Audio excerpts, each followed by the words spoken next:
Di hadapan berdiri sosok bayangan hitam yang mungkin pernah kutemui dalam mimpi tidurku. Ia tidak membawa apa-apa. Sekujur tubuhnya hanya dibalut kain hitam yang tak lain adalah baju kebesarannya.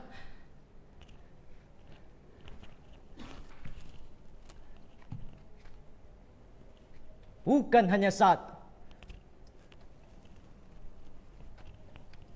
tapi 2, 3. Tidak. Mereka bergerombol mengelilingi isi ruangan ini. Dan di balik jubah itu terlihat sorot mata yang memancarkan amarah, yang membangkitkan bulu gigiku.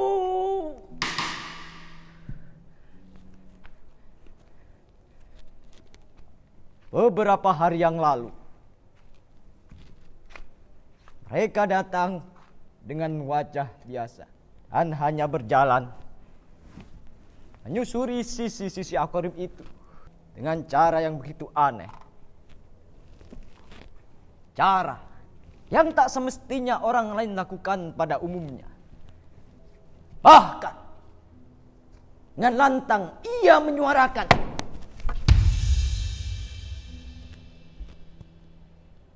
hidupkanlah kisah ikan-ikan itu dalam darah dan dagingmu. Jangan biarkan ia mati dan membusuk dalam akuarium yang telah kau bangun dengan tanganmu sendiri. Suara itu mendengung, menggema dalam sudut-sudut telingaku, menggelepar dan merasuk ke dalam mimpi-mimpiku, serta memburu tidur malamku. Setelah itu, ia tak berbicara apa-apa, lalu pergi tanpa menoleh sedikit pun ke belakang dan berdiri menatapku di depan sana. Ya, tepat di depan sana. Pada dasarnya, aku tak tahu benar asal-usul akuarium itu. Seseorang laki tua dengan jala di pundaknya memberikan benda itu dengan wajah penuh kebingungan, seolah-olah mencari suaka atas apa yang telah menimpanya. Akuarium ini, ketika aku melihatnya, tampak dinding-dinding kokoh dari ribuan partikel kaca yang menumpuk. Ikan-ikan itu adalah hiasan yang mampu memanjakan mata bagi siapa saja yang melihat. Akan tetapi, aku mulai heran, bagaimana mungkin ikan-ikan itu bisa hidup dan menari-nari dalam permukaan air dengan begitu lihainya. Toh, kita sama-sama hidup di alam yang sama, menghirup udara dan diciptakan oleh Sang Pencipta yang sama. Aku teringat betul dengan ucapan laki tua itu.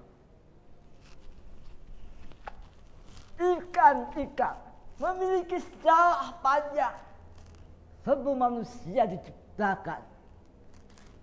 Mereka tumbuh dan hidup dalam lautan tanpa ujung apabila badai dan ancaman datang.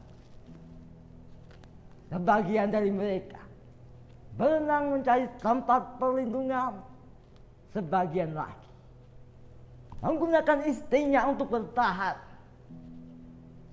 Lalu ikan-ikan itu membangun benteng-benteng pertahanan dan menciptakan koloninya.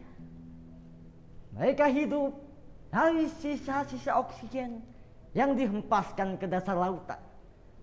Sesekali ia menuju ke permukaan sebagai upaya untuk memurnikan darahnya. Tanpa oksigen, manusia dan ikan tak mampu bernafas untuk mengenali keberadaannya. Aku tak meyakini begitu saja suatu pengetahuan atas dasar panca indera. Sebab kenyataan dan kebenaran memunculkan suatu keraguan-keraguan, bahkan pertentangan dan permusuhan. Jangan kau kira apa yang nampak di hadapanmu adalah suatu kebenaran yang harus kita yakini begitu saja keberadaannya. Banyak orang-orang terjebak dalam lubang kepalsuan yang merenggut hakikat dari segala sesuatu.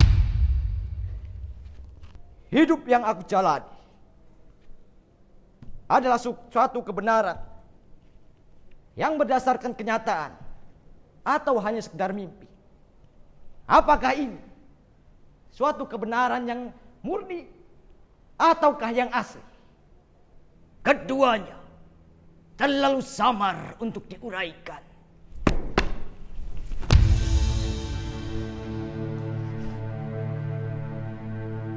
Kemudian sampailah aku pada puncak keraguan bahwa apa yang dilihat oleh panca itu mungkin terlihat asli, tapi belum tentu murni. Karena pandangan panca ini terkadang mengaburkan dan memalsukan. Aku telah melihat dengan mata kepalaku sendiri seorang tukang sihir mampu mengubah tongkat menjadi ular, mengubah batu menjadi emas. Apakah suatu kebenaran yang berdasarkan panca indera dapat diterima atau tidak? Disitulah aku menemukan bukti akan hakikat dari segala sesuatu. Pada mulanya, suatu kebenaran harus ditelaah dan diyakini dengan pasti. Dengan demikian, terurai jelaslah suatu hakikat dari segala sesuatu. Terbebaslah aku dari rasa ragu. Dan terlepaslah aku dari taklid yang membelenggu. Sejak hari itu, isi kepalaku riuh bagai gelombang-gelombang samudera yang berkecambuk menghantam karang. Sosok bayangan hitam tersenyum kecut melihatku seakan-akan ia berkata, "Apa kau tak berpikir membaca ayat dan memahami tanda-tandanya?"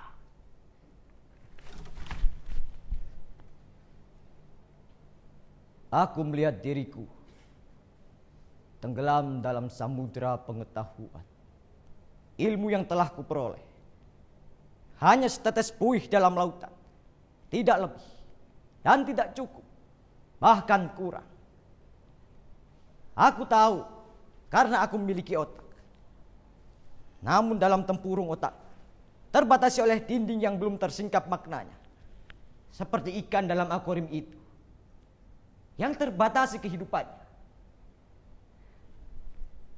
Akhirnya, aku mulai melangkahkan kakiku pada kaum ilmu kalam yang mengaku sebagai ahli dalam berpikir dan selidik.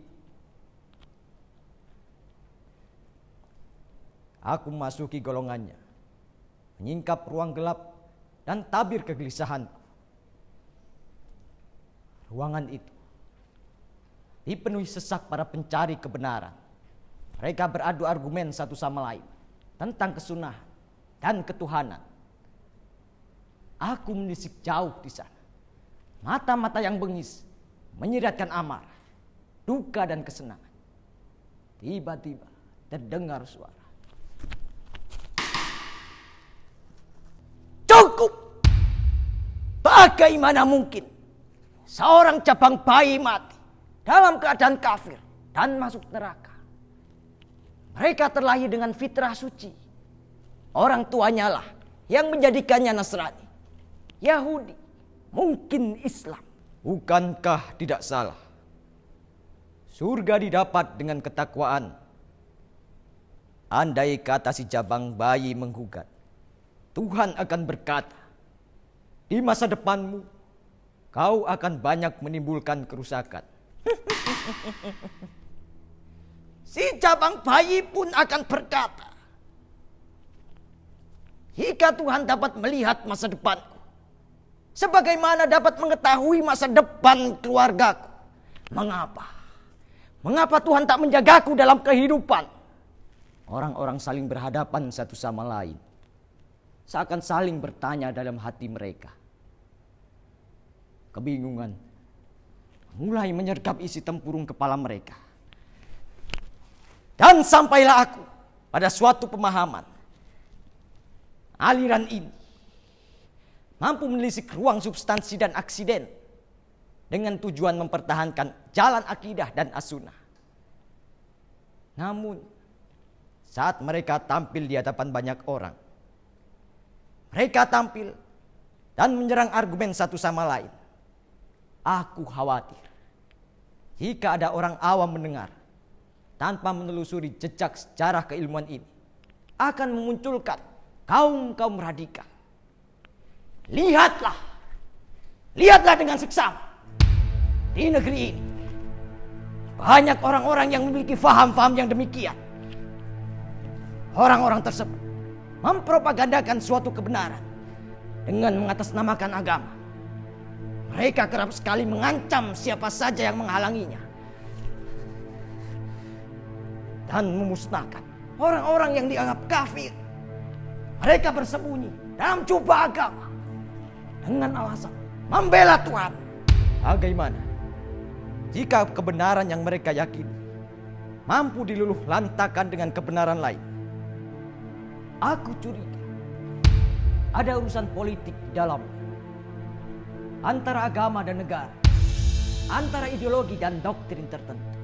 Kemudian aku masuk pada tatanan kaum sofis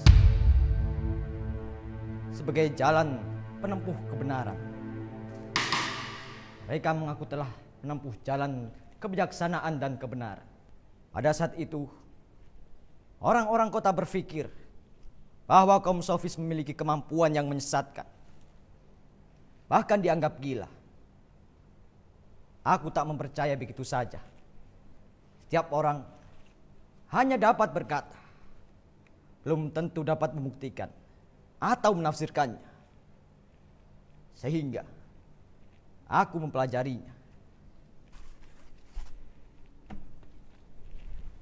Aku bertanya pada tuan dan nyonya yang berada di sini, atau yang mengaku sebagai kaum sofis. Jika kaum sofis ini mempercayai terciptanya dunia dari ketiadaan menjadi ada, lantas bagaimana kekosongan menghidupkan yang hidup? Apa? Dari air. Memang kita tercipta dari air mani yang mengalir, lalu menjadi segumpal daging dan hidup di antara kalian. Namun, aku beri satu kesempatan. Ayo, bertanyalah.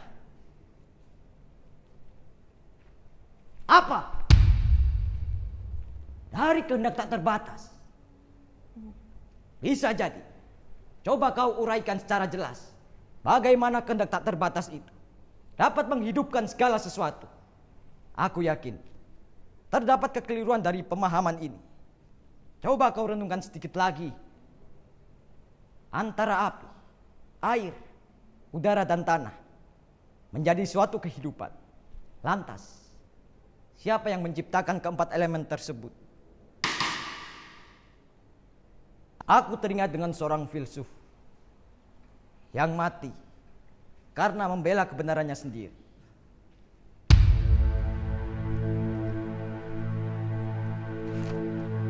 Ia mengingkari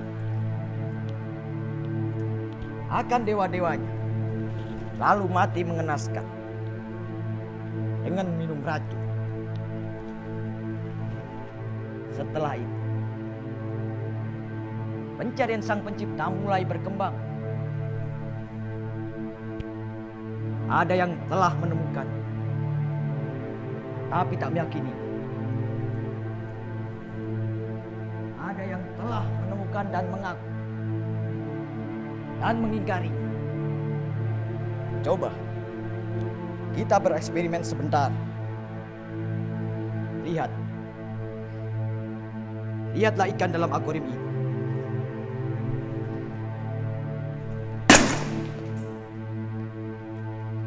Bagaimana? Siapa yang mampu menghidupkan kembali ikan itu?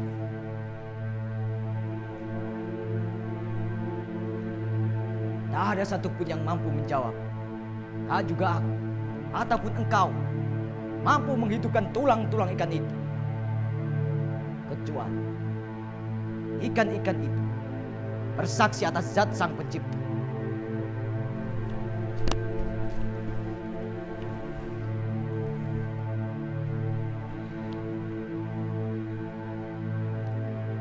Jika Tuhanmu menghendaki hidup,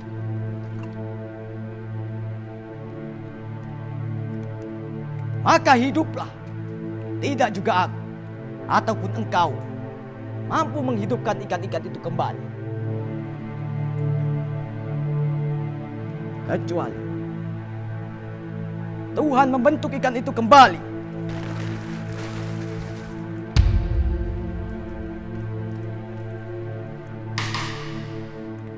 Aku merasa hidup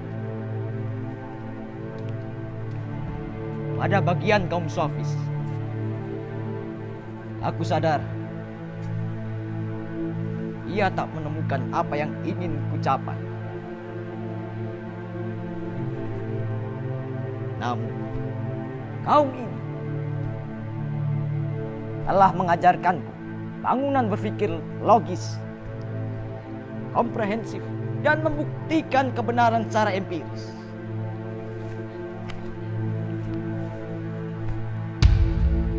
Tiba-tiba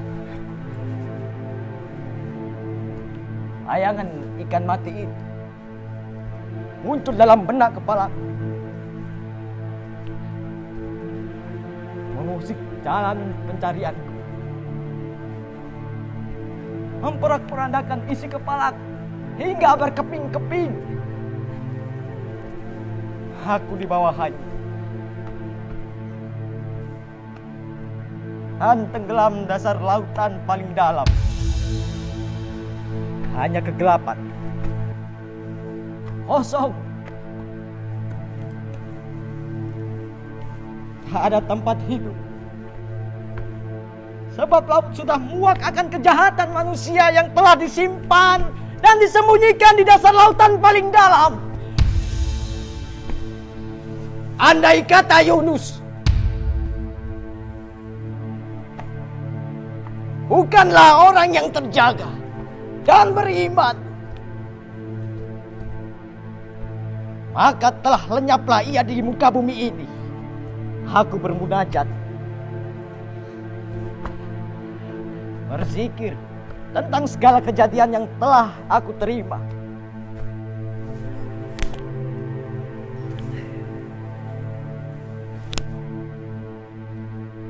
Belum sempat zikirku terucap, sosok bayangan itu menuju ke arahku satu persatu. Kumohon lepaskan! Lepaskan! Lepaskan! Tolong! Kumohon!